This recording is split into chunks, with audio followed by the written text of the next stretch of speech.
If you wanted to really understand an artist, which would tell you more? Looking at a massive painting they spent years creating, or reading a personal letter written to you? In the Bible, God gives us both. Psalm 19 is a piece of ancient poetry from a book of songs written thousands of years ago. It is written so elegantly that author C.S. Lewis called it the greatest poem in the whole collection and one of the most beautiful lyrics in the world.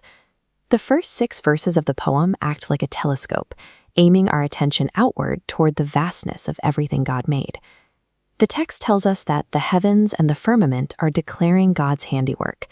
In plain language, that firmament is simply the vast, expansive sky, acting as a massive canvas for the Creator. There is a beautiful paradox here.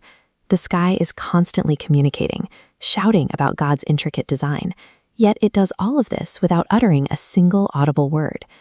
The psalmist gives us a concrete example. He describes the sun crossing the sky with the energy of a joyful runner in a race, or a happy groom stepping out of his wedding tent. Its intense heat touches absolutely everything on Earth. Experiencing that kind of raw, undeniable physical power gives us a sense that a massive creator exists.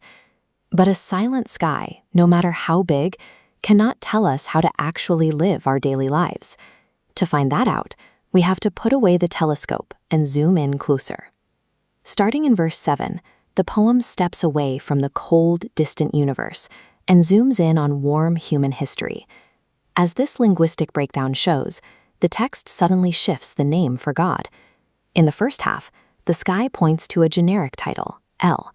But here, the text uses the Lord, the personal name reserved for his deep, promise-keeping relationship with his people.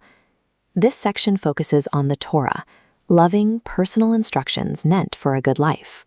These ancient words are designed to revive a tired soul and make ordinary people wise.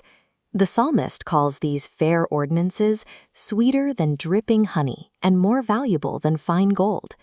We have 2 very different records.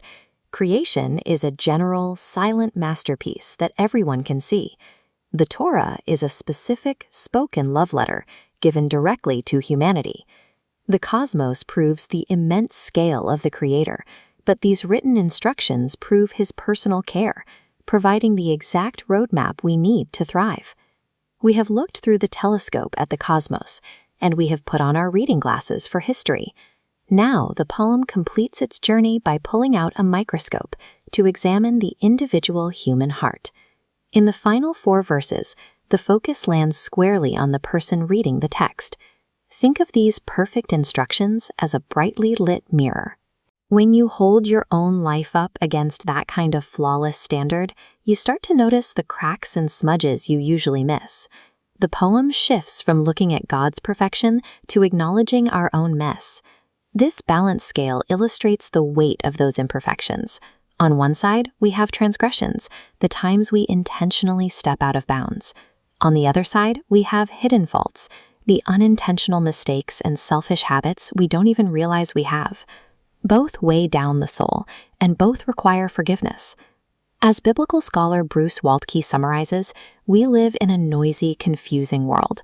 We need to look up at the sky to remember God's immense size, and we need to read our Bibles to remember his deep love. The poem ends with verse 14, which has become one of the most famous prayers in history. It invites us to cross the bridge from simply learning about God to actively talking to him. We can use the psalmist's own words to pray right now. Ask God to forgive your hidden faults. Ask him to be your rock, the steady ground beneath you, and your Redeemer, who buys back your mistakes and gives you a fresh start.